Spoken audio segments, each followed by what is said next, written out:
Chez nous, alors les spécialistes du blind test doivent bien se moquer de moi, ce n'est pas self-control, c'est Joyce de l'ISO que vous avez entendu sur Naradio. Vous êtes chez nous comme tous les mardis de 10h à midi, on parle sexualité. Aujourd'hui, thème très important, on parle de l'équilibre entre vie privée et vie professionnelle. On est avec Sophie Calvier, sexologue à La Rochelle, et avec un invité, Bertrand Barré, qui est coach professionnel spécialisé dans les relations intimes et l'équilibre vie pro, vie perso.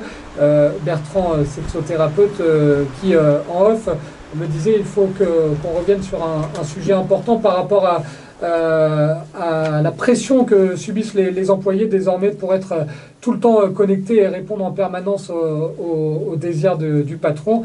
Bertrand, on avait oublié quelques précisions supplémentaires.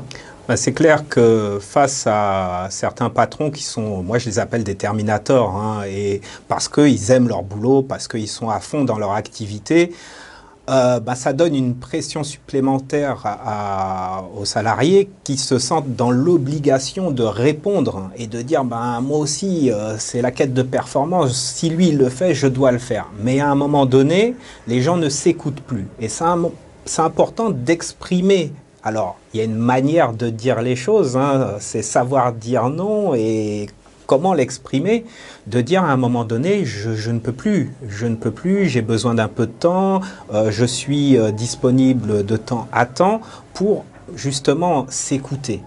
Parce que j'ai vu trop de personnes tomber en burn-out parce qu'ils étaient incapables à un moment donné de dire j'y arrive plus. Et pourtant, ce n'est pas une faiblesse de dire à un moment donné j'ai besoin d'un peu de temps, j'ai besoin de prendre un peu de recul. Au contraire, c'est une force. Et on rappelle, Sophie, qu'on n'est pas tous faits du même bois. On n'a pas tous besoin du même temps de sommeil. On n'a pas tous la même capacité à abattre des tonnes et des tonnes de travail. On n'a pas tous la même capacité à tenir longtemps quand on est au lit avec sa compagne ou son compagnon. Bref, c'est aussi la beauté de l'homme et de la femme, c'est que chacun est différent. Oui, tout à fait. On n'a pas non plus les mêmes formes d'intelligence. Donc, à un moment, il faut aller chercher le meilleur de chacun des personnes ou des salariés, là, si on parle de l'entreprise, et puis respecter un petit peu le rythme, effectivement, et voir quelles sont, comme disait Bertrand tout à l'heure, les performances. Et du coup, s'il y a quelqu'un qui a besoin de plus se reposer, on prend aussi en considération ça. On est des êtres humains, donc individuels, et du coup, on ne peut pas faire tout et n'importe quoi avec les gens, quoi.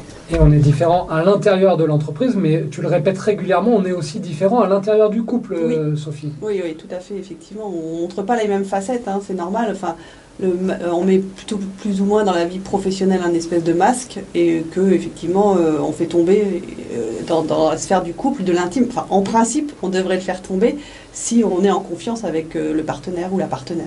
Et tout est dans la communication. Alors, je vais reprendre une fameuse citation d'une grande philosophe de 2019, Sophie Calvier. Bertrand, pour niquer, il faut communiquer. D'accord, ok. Oui, c'est pas mal. On apprend ça en formation, Bertrand, ou elle l'a trouvé toute seule ? Je ne m'en souviens plus. Sophie a des punchlines régulières et forcément, je sais m'en souvenir. On a déjà un peu avancé le sujet. On avait parlé des différences de perception entre les hommes et les femmes, justement. Sophie, Bertrand nous parlait de la charge mentale un peu plus importante pour les femmes.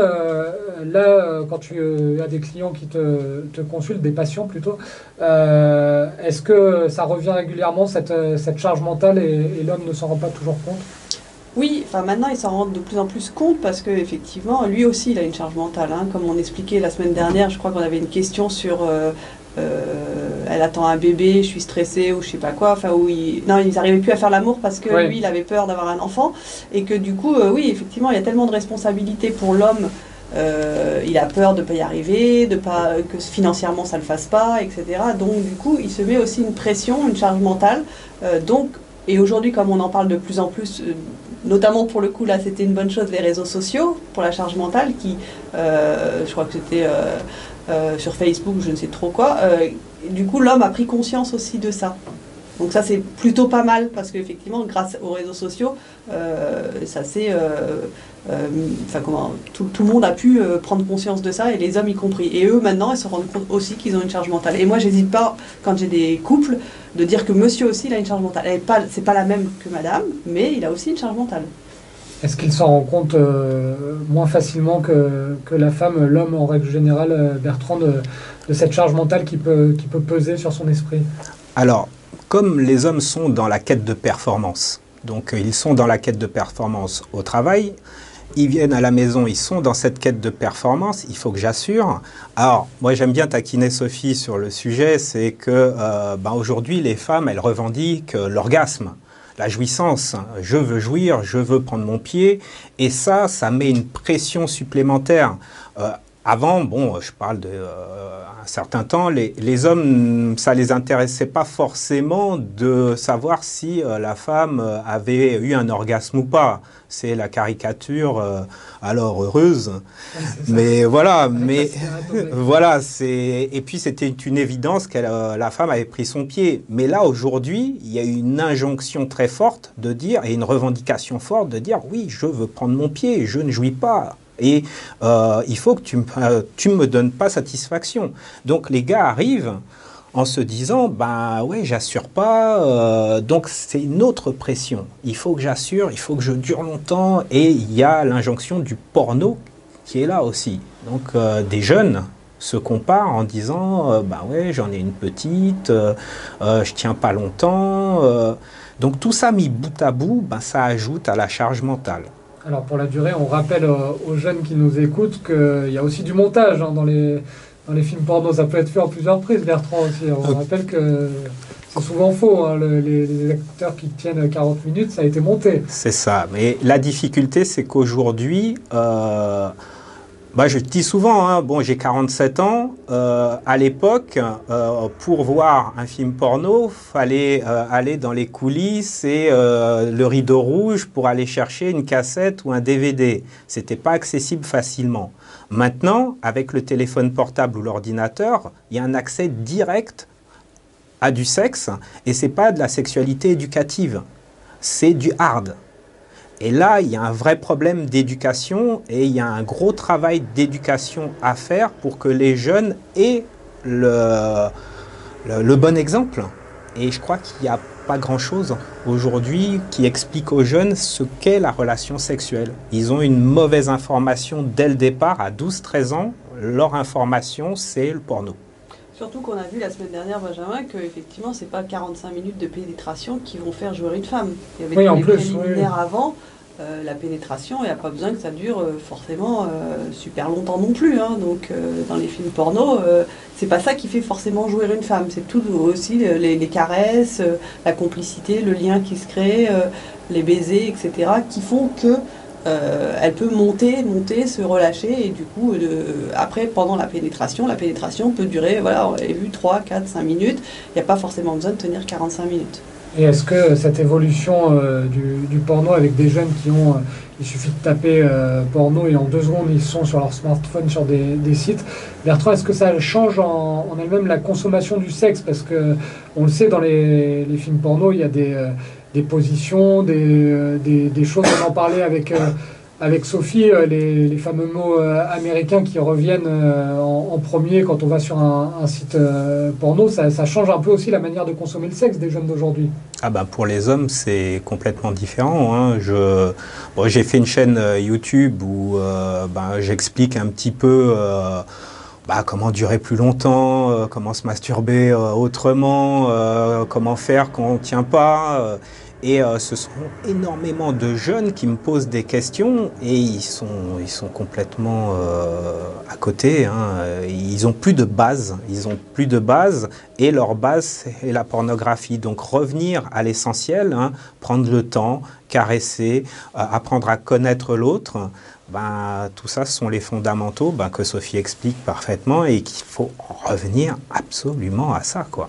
Ça arrive, là, Sophie, ces derniers temps, d'avoir des jeunes, la moyenne d'âge des consultations, c'est de plus en plus bas avec le temps, ou ça reste classique? Moi, j'ai tous les âges, en fait. Hein. J'ai eu aussi bien très jeune couple, 21-22 ans. J'ai des patientes seules qui viennent aussi, qui ont cet âge-là. Mais après, non, c'est un peu tout, 30, 45, la cinquantaine avec la ménopause, on fera une émission dessus pour les femmes.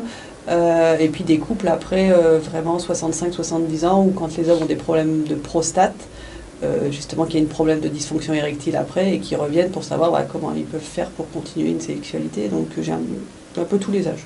Bertrand, les jeunes garçons, ils viennent facilement ou il y en a très peu?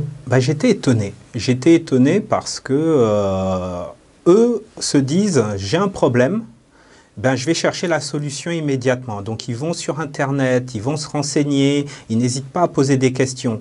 Ceux qui ont 40 ans et plus, ils sont dans un ancien format où ils se disent « Oh là là, c'est pas possible, quoi. Je vais pas aller voir quelqu'un parce que je bande plus.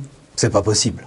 C'est pas possible. » Et voilà, le réflexe, il n'est pas encore pris. Donc c'est bien pour que la nouvelle génération aille chercher l'information grâce à Internet aussi. Alors, il y a du positif quand même dans l'évolution de la société et des nouvelles technologies. Le fameux tuto, c'est vrai que les jeunes du coup ont pris l'habitude de trouver des solutions à leurs problèmes. Exactement, sauf que parfois il y a un peu de tout et n'importe quoi sur le net.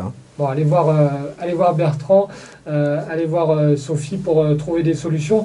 Dans un instant, on va continuer d'évoquer évidemment ce thème qui est très intéressant de l'équilibre à trouver entre vie privée et vie professionnelle. N'oubliez pas, ayez le réflexe, la dernière demi-heure de l'émission est consacrée à vos questions. Aujourd'hui, on a deux spécialistes pour vous répondre. On a Bertrand et Sophie, donc n'hésitez pas à nous les envoyer via Facebook ou via le hashtag Twitter sur Naradio. J'ai mon réalisateur qui me fait des signes avec la souris, donc on va s'écouter Angèle avec Balance ton quoi.